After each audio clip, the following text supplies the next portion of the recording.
The manufacturing sector continues to be under pressure. According to the Absa Purchasing Managers Index, also known as the PMI, the headline PMI number came in at 43.6 index points in January. That's a substantial decline on the 50.9 index points recorded in December 2023. The main drivers of the decline were a sharp deterioration in demand and a plunge in business activity, which speaks to actual manufacturing production. These developments come at a time when January was somewhat of a better month in terms of the level of load shedding. Export orders were also recorded low, remaining below the 50-point mark. A point mark below 50 is indicative of the sector being in contraction, while above 50 is indicative of expansion. When it came to the sub-index of purchasing prices, that was seen ticking up, with the index rising to 67.5 from 62.1 points in December, indicating that it's costing producers a bit more to get their goods to the factory gate. Well, for more on this, I'm joined by Absa CIB economist Sello Sekele. Thank you very much, Sello. So why are we seeing this deterioration in the PMI? Good afternoon to you and the viewers. I think you've already touched on it, right? So the PMI declined quite sharply. To levels that we last saw in the height of the pandemic in 2020. And when you look at the drivers, you've already mentioned two of them.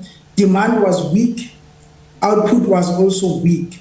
But what we also saw is that, your inventories also deteriorated.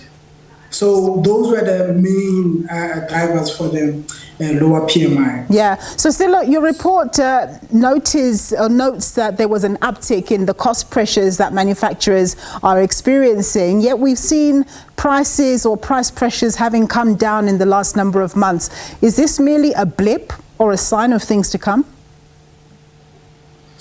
Yeah. So for this particular instance, the cost pressures seem to be driven by the weak exchange rate that we saw in Jan versus December, as well as stronger Brent crude oil prices that we saw in Jan. And in fact, if you look at the Central Energy Fund data, are also pointing to another petrol and diesel price increase in February, exactly because of the factors that I've mentioned. Right. So we are of the view that this year we are likely to see inflation, which is the rate of increase in prices coming down from what we saw last year. We are looking at an inflation rate of around 5% from 5.9% that we saw last year. Now, we know here at home the consumer is not faring very well. Even the Reserve Bank made reference to the fact that the consumer is expected to struggle somewhat this year. But of course, a lot of our manufacturing goes to the global market. Given what we're hearing around global economic prospects and that key market that we look to, China, in terms of concerns around their prospects, how concerned are you about what kind of impact that's going to have on our local manufacturing sector? Yeah, no doubt the global backdrop is a bit difficult now, especially with the geopolitical tensions that are escalating in the Middle East.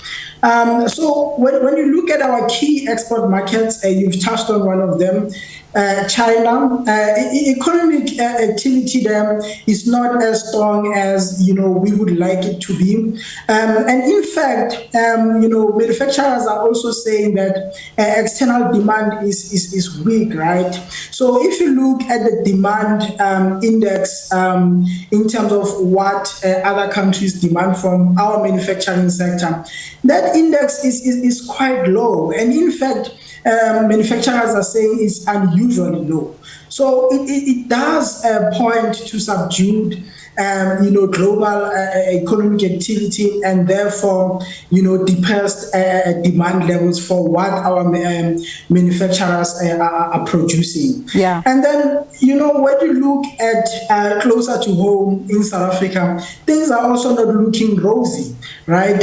You're looking at a situation where business is also struggling due to a number of factors, mainly as a result of a lack of, structural reforms that lift business confidence in a way that we see investment creating the growth that we need.